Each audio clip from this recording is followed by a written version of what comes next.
Hier haben wir erstmal die Bohnen aus Honduras als ganze Bohne. Die brauchen wir natürlich. Wunderbar, da ist genau alles das drin. Da sind die Früchte drin, da ist so ein bisschen Lakritz auch schon mit dabei. Und hier haben wir den gemahlenen Kaffee in einem besonderen Mahlgrad. Dazu erzähle ich euch gleich noch was, weil wir heute nämlich ich habe mich für eine ganz besondere Zubereitungsart entschieden. Das ist einer meiner absoluten Favoriten. Die über 300 Jahre alte Zubereitung mit der Carlsbader Kaffeekanne. Ein vierteiliges Porzellansystem. Ihr seht die Kanne. Ihr seht hier so eine Porzellanröhre mit einem Filter. Unten ein Doppelporzellanfilter, der ist da reingesetzt. Hohe Kunst der Porzellanmacherei. Ein Wasserseier und ein Deckel. Das ist das Unsexieste daran. Aber das brauchen wir auf jeden Fall. Und für diese Zubereitungsart braucht man einen sehr groben Mahlgrad. Wer uns hin und wieder mal zugehört hat, der hat gehört, wenn ich so von Mahlgrad 1 bis 13 gesprochen habe und hat sich wahrscheinlich immer gefragt, was soll ich denn mit so einem großen Mahlgrad, wo die Kaffeekörner so groß wie Murmeln sind. Und genau hier für die Carlsbader Kaffeekanne, dafür braucht ihr das. Das ist jetzt gemahlen tatsächlich auf 13. Und warum brauchen wir den so grob? Weil dieses Sieb einfach so konstruiert ist, dass das ansonsten nicht funktionieren würde. So, und da unten kommt das Kaffeepulver drauf. Dann setzen wir den Wasserseier ein. Und hier durch diesen Wasserseier, durch diese Löcher hier an der Seite, läuft das Wasser so ein bisschen wie eine Kaskade an den Innenseiten der Röhre runter und benetzt dann ganz sanft unten den Kaffee. Und dadurch ergibt sich auch ein sanfter und sehr, sehr typischer Kaffee. Also den Kaffee aus Honduras, den werden wir heute alle zusammen sicherlich gut kennenlernen. Ja, und so funktioniert das Ganze. Dann setze ich hinterher noch den Deckel drauf. Und was wir dafür natürlich auch brauchen, ist heißes Wasser. Und jetzt geht's los. Ich sehe zwar kaum noch was, weil die Brille beschlägt, aber das geht vorbei. Jetzt lassen wir das Wasser ein bisschen sich senken, weil das kochende Wasser brauchen wir nicht. Das würde zu viele Aromen des Kaffees zerstören. Wir warten ab so bis 96, 95 Grad. Merkt euch 95 Grad. Das ist so mit die ideale Temperatur, um die Aromen, auch die Säuren des Kaffees richtig zu entwickeln. So, in der Zwischenzeit kann man ja was tun. Ich habe euch von der Carlsbader Kanne ja eben schon ein bisschen was erzählt. Ihr seht jetzt hier diesen ganz, ganz grob gemahlenen Kaffee, Stufe 13. Jetzt wisst ihr endlich, wofür das gut ist. Und das füllen wir jetzt mal ein. So, also da kommt jetzt direkt mal das ganze Kaffeepulver hier rein. Müsst ihr nur so machen, besser als ich, dass möglich alles reingeht. So, jetzt haben wir alles dabei. Dann würde ich nochmal so gleichmäßig verteilen, damit das so eine Ebene ist.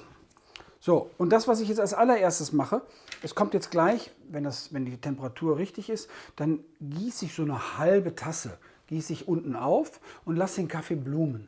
Der blüht so ein bisschen auf. Das heißt, die Kaffeekörner verbinden sich mit dem Wasser und umgekehrt und das intensiviert nochmal das Aroma, was wir dann danach hinterher zugießen und erreichen durchs Zugießen. So, ich gehe jetzt einfach mal davon aus, 30 Sekunden habe ich euch jetzt ein bisschen was erzählt. Ich hoffe, dass wir die richtige Temperatur haben.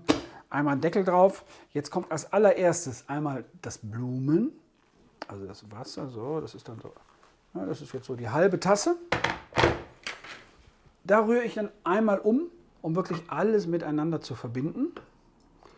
So, die Kaffeekörner verbinden sich mit dem Wasser und wir haben dann direkt die richtige Konsistenz auch.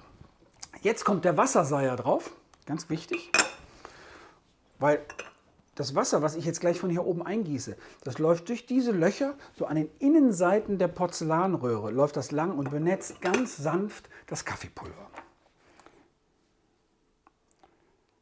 So.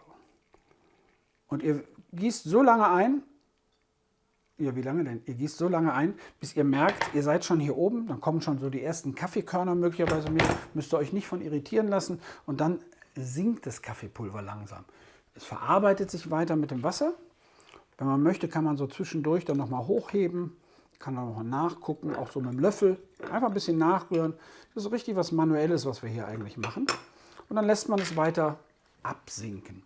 Ganz langsam. Wir haben jetzt hier innen drin so eine Wassersäule, verbunden mit dem Kaffee. Und die geht nach und nach durch das Porzellansieb.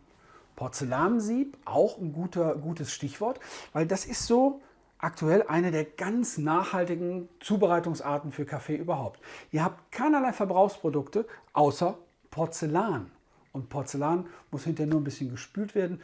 Ihr habt keinen Kaffeefilter, keine weiteren Materialien. Also das auch ein guter Schritt für die Umwelt. So, jetzt gießen wir nochmal nach.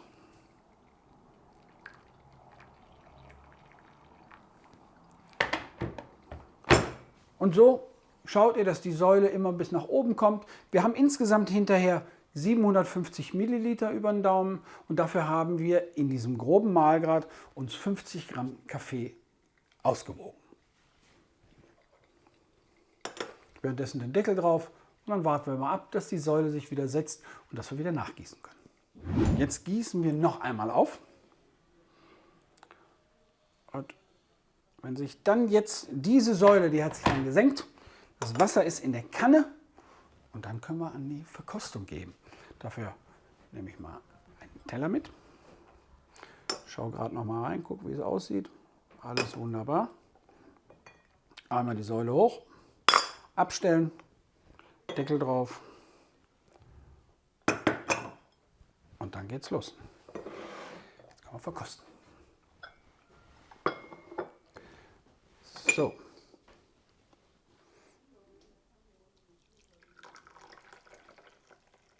Der ist schon so richtig schwarz-gold.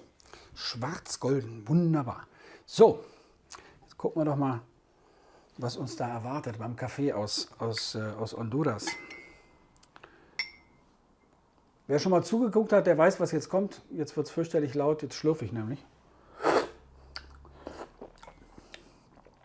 Das Schlürfen gehört jetzt nicht zu meiner schlechten Kinderstube, sondern das Schlürfen hilft einfach mit dem Sauerstoff, das Aroma besser wahrzunehmen. Es wird so ein bisschen durchgewirbelt. Ja, und hier sind wirklich so die typischen Aromen des Honduras-Cafés, so wie ich es erwartet habe. Ich habe das eben ja schon erklärt. Die Carlsbader Kanne bringt so das typische Aroma eines Kaffees heraus. Was ist das typische Kaffee, das Aroma des Kaffees? Das ist das, was man, wenn man hintereinander mehrmals den gleichen Kaffee auch probiert hat, so nach und nach merkt man sich, dass wieder geschmeckt hat und das kann man dann sehr, sehr gut wiedererkennen.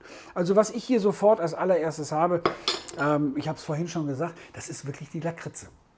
Wir haben da mal aus unserer Aromaallee was vorbereitet und das ist wirklich so dieses Würzige, dieses in der Nase schon so leicht salzige, aber auch gleichzeitig süße. Das ist also absolut hier drin.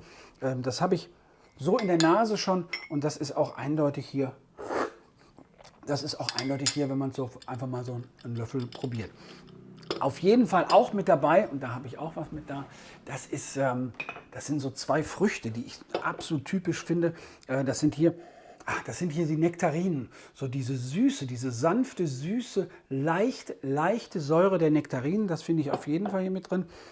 Und dann, das ist etwas, was in unserer Sprache immer, das klingt so, ja, es zieht uns den Gaumen zusammen, Säure. Aber die Zitrussäure macht einen Kaffee frisch und macht ihn lebendig. Und das haben wir hier auf jeden Fall auch mit dabei. Und dann noch zwei Aromen, die ich ganz, ganz wunderbar finde hier, die auch in der Nase schon ganz, ganz stark mit dabei sind. Das sind nämlich, ich hole sie euch mit dazu, das sind die Nüsse, Haselnüsse und Schokolade. Hier in dem Fall, wir haben jetzt hier eine süße Schokolade, manchmal hat man aber auch dann so durchaus Aromen, das kann auch mal eine dunkle, eine richtig dicke, 70-, 80-prozentige sein. Hier ist in dem Kaffee, so wie wir ihn zubereitet haben mit der Carlsbader Kanne, ist der Honduras Kaffee, der geht wirklich ins Süße. Die Limetten und auch hier die Nektarinen, die geben die Frische mit rein und damit haben wir ein sehr, sehr komplexes, sehr, sehr schönes Aroma. Also mir macht das viel Spaß. Es sind immer wieder Überraschungen auch mit dabei. Also dass wir diesmal Lakritze so deftig dabei hatten, konnte ich auch nicht wissen. Das ist ja immer noch ein Naturprodukt. Also die Ernten fallen unterschiedlich aus. Die Zubereitung fällt manchmal unterschiedlich aus. Und das könnt ihr zu Hause auch ausprobieren.